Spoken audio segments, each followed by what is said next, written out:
शिक्षा सब अलग है। जब वो सेपरेटिस्ट बन जाता है तब कुछ नेता उसको इस्तेमाल कर लेते हैं मुसलमान लीडर बनने के लिए, और कुछ आतंकवादी संगठन इस्तेमाल कर लेते हैं उनको टेररिस्ट बनाने के लिए।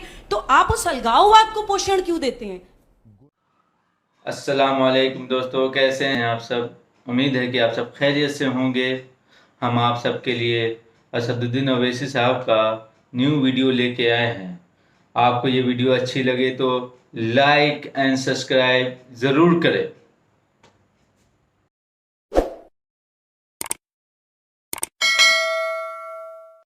शिक्षा सब अलग है। जब वो सेपरेटिस्ट बन जाता है तब कुछ नेता उसको इस्तेमाल कर लेते हैं मुसलमान लीडर बनने के लिए, और कुछ आतंकवादी संगठन इस्तेमाल कर लेते हैं उनको टेररिस्ट बनाने के लिए। तो आप उस अलगाववाद को पोषण क्यों देते हैं?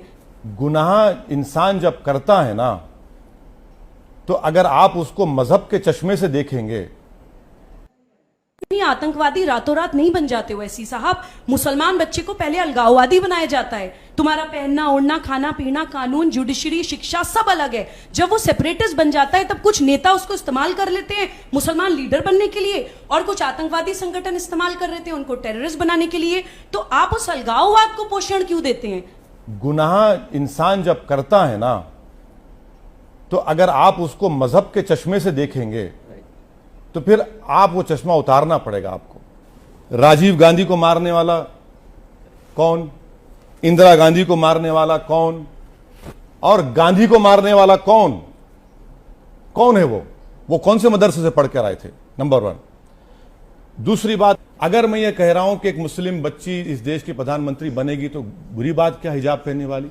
मैडम मुझे ये बताइए, जब लॉ कमीशन ने यह कह दिया कि भारत को यूनिफॉर्म सिविल कोड की जरूरत नहीं है, उन्होंने अपनी रिपोर्ट में कहा है, तो जब लैंग्वेज में यूनिफॉर्मिटी नहीं है, खाने में यूनिफॉर्मिटी नहीं है, रिलीजन में यूनिफॉर्मिटी नहीं है, तो आप यूसीसी की बात कर रहे थे। यूसीसी की अगर आप बात कर रहे हैं मैडम, तो हिंदू अनडिवाइडेड फैमिली के टैक्स रिबेट आपको मिलते, मुझे क्यों नहीं मिलेंगे? क्या वो राइट टू इक्वालिटी का खिलाफ नहीं है? यूनिफॉर्म सिविल कोड की आप बात कर रहे हैं, भाई कौन सा दयाभागा स्कूल ऑफ थॉट होगा या मिताक्षरा स्कूल ऑफ थॉट होगा? कौन सा स्कूल ऑफ थॉट होगा बताइए? गोवा में आप मिसाल देते हैं यूनिफॉर्म सिविल कोड की, गोवा में आप जाकर पढ़ लीजिए, अगर कोई हिंदू शादी करता है और उसकी वाइफ 25 साल या 30 साल के दरमियान में होती है, उनको बेटा नहीं होता है, तो दूसरी शादी कर सकते हैं। आप कौन से यूनिफॉर्म सिविल कोड की बात कर रहे हैं? मैं आपको कह रहा हूं कि डायरेक्टिव प्रिंसिपल्स फंडामेंटल राइट को नहीं छीन सकते, और मुझे फंडामेंटल राइट मिलता है आर्टिकल 29 में। मेरा कल्चर है। आप जिस शिद्दत के साथ मुसलमानों के मुद्दे उठाते हैं और लगातार आप मुसलमानों के मुद्दों पर जोर देते हैं, और चुनाव में भी जब जाते हैं, जो भाषण आपके होते हैं, तो आपकी कोशिश ये होती है कि मुसलमान एकजुट होकर के आपका समर्थन करें। तो कहीं आपको पर इसीलिए आरोप लगता है कि आप लगभग वही भाषा बोलते हैं जो कभी मोहम्मद अली जिन्ना बोलते थे। तो इस आरोप के बारे में आपका क्या कहना है? आप अगर मुसलमान कहेंगे, सुनिए, और मुझे सवाल पूरा कर लीजिए। एक मिनट सर, एक बार सुनिए। नहीं, मुझे सवाल मैं आपको गोडसे का साथी कह दूं? मैं गोडसे भी आपको कोई राइट नहीं है मुझे जिन्ना से नहीं कह रहा हूं आपको। नहीं, आपको कोई राइट नहीं है। मैं स्ट्रांग ऑब्जेक्शन लेता हूं इस बात को। मैं एक भारत के संविधान पर ओथ लिया हूं पार्लियामेंट में। मैं आपसे क्या, आपको ये कोई राइट नहीं सर, माफ करना। आपको जिन्ना नहीं कह रहा हूं, मेरी बात सुन लीजिए प्लीज। जबान आप क्या बोल रहे हैं? आप बोलना क्या चाह रहे हैं? वही तो, अरे सुन तो लीजिए भाई। गलत बात है। आप सुन तो लीजिए। एक शख्स जो 4 मरतबा का एमपी है, अरे आप सुन तो लीजिए। आपको जेब नहीं देता कि आप जिन्ना के मुझे जोड़ दें। मैंने आपको जिन्ना नहीं कहा, सुन तो लीजिए। आपने कहा उस बात को। नहीं, आप इंप्यूट कर रहे हैं। नहीं, आप सुन तो लीजिए। आप इंप्यूट कर रहे हैं बात को कहकर। यही तो मैं कह रहा हूं, सवाल तो सुन लीजिए महाराज। आप सर, मैं सवाल सुनने तैयार हूं, मगर अगर आप मैंने आपको जिन्ना नहीं कहा, सुन लीजिए आप मैं क्या कह रहा हूं। मेरा एक बार सुन तो जिन्ना की जबान क्या मतलब? मैंने क्या कहा? आरोप है कि मैं आरोप नहीं लगा रहा हूं, आरोप वो लोग लगाते हैं जिनको आप गोडसे की बात कर रहे हैं। जो गोडसे की बात करते हैं वो आपकी भाषा पर जिन्ना का आरोप लगाते हैं। मैं खाली ये पूछ रहा हूं कि आपका इसके बारे में क्या कहना है? क्या कहेंगे उन बारे में? उनको उनका दिमाग का इलाज कराना चाहिए। भाई जिन्ना ने अगर भारत को तोड़ा है, ये क्यों नहीं बोलते कि उस वक्त कितने मुसलमानों को वोट डालने का राइट था? कितने मुसलमानों को वोट डालने का राइट? खाली जो नवाबजादे थे, जिनके पास जमीन थी, जो इनकम टैक्स अदा करते थे, कितने लोगों ने वोट दिया? बिहार में 8% लोगों ने भी वोट नहीं दिया, 8% करीब। तो मुसलमानों पे कहां का आरोप? क्या कांग्रेस के इजलास में जीबी पंत ने मूव नहीं किया था इस देश को विभाजन का, और उसको सेकंड मौलाना अबुल कलाम आजाद ने नहीं किया था। हम कहां जिम्मेदार है इस देश के विभाजन के? हम तो हरगिज नहीं जिम्मेदार। अगर पूरे मुसलमानों को वोट डालने का राइट होता तो बताते फिर आपको, मगर ये बता दिया था मुसलमान जिना का साथ दिए। अरे भाई कहां मुसलमान, वो मुसलमान साथ दिए जो इलीट अपर क्लास जो थे। भारत जोड़ो यात्रा राहुल गांधी शुरू कर रहे हैं, पॉलिटिकल नहीं है।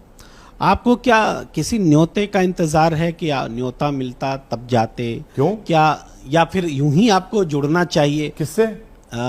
कि भारत जोड़ो यात्रा जैसे जो कोई पॉलिटिकल यात्रा नहीं है, देश को जोड़ने की पहल हो रही है। एक बात सुनिए, मेरे को समझ में नहीं आता ये बात कि आपके 200 सांसद थे, आप 40 पे आ गए। कौन जिम्मेदार है भैया उसका? मैं जिम्मेदार हूं। चुनाव हुआ ना, फिर दूसरी बार होता है आपके थोड़े बढ़ जाते हैं, 4-5 बढ़ जाते हैं। कौन जिम्मेदार है उसका? आप यानी यूएपीए का अमेंडमेंट का बिल आती है अमित शाह, आप सपोर्ट करते हैं उसको लोकसभा में? आप सपोर्ट करते हैं। दिल्ली हाई कोर्ट में जजमेंट आता है, फॉरेन फंडिंग बीजेपी और कांग्रेस को हुई, एक्शन लो। आप सुन ली तो भाई आप फर्क दिखाइए ना।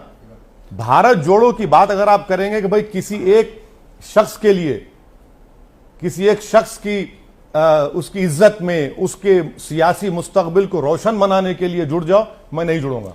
ठीक है, आप कह रहे हैं कि ये भारत यात्रा जो है एक शख्स के लिए है। नहीं वो देखिए वो किसी पार्टी का प्रोग्राम है, उनका ऑफिशियल प्रोग्राम है, वो कर ले, हमको इतराज नहीं है, बिल्कुल करें। ठीक है, आप थोड़ी देर पहले नीतीश कुमार जो कोशिश कर रहे हैं उन पर भी उंगली उठा रहे हैं, उन पर भी सवाल उठा रहे हैं।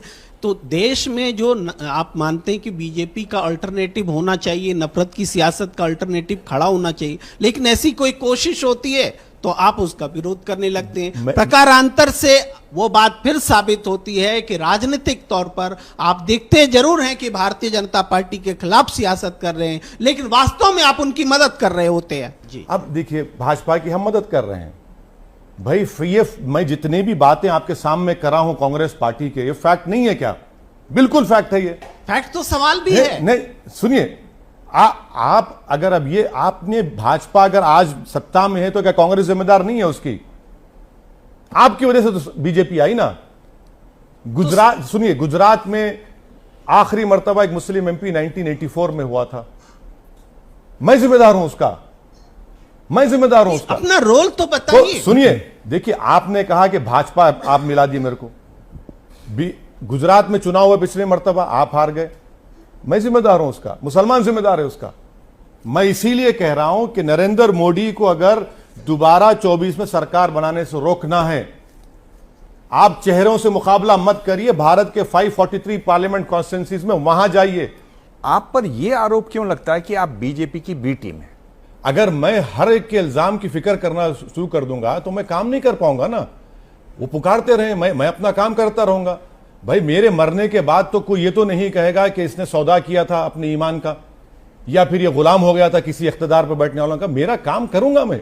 देखिए जो सच्चाई है उसको बयान करना है, और भारत के मुसलमानों के समझना है कि भारत को अगर मजबूत बनाना क्या है तो भारत के मुसलमानों के पॉलिटिकल वॉइस होनी चाहिए। अगर आप रेडिकलाइजेशन को, अगर आप फ्रिंज एलिमेंट्स को, ब्लैक शीप बोले, सबको अगर कमजोर करना चाहते हैं तो इस खाने को आपको पूरा करना है। और ये जो नाम निहाद सेकुलर पार्टियां हैं वो कभी नहीं चाहेंगे। और भाजपा तो खैर उनके पास अब तो ना लोकसभा में कोई मुस्लिम एमपी था, ना राज्यसभा में अब है। उनको फिक्र ही नहीं है मुस्लिम वोट की, उनको सिर्फ हिंदू वोट की फिक्र है। तो मुसलमान क्या करें फिर? भाई हर एतबार से मुसलमानों का जो आप सोशियो इकोनॉमिक एजुकेशन इंडिकेटर्स हैं आप देख लीजिए, तो इस पर बात नहीं।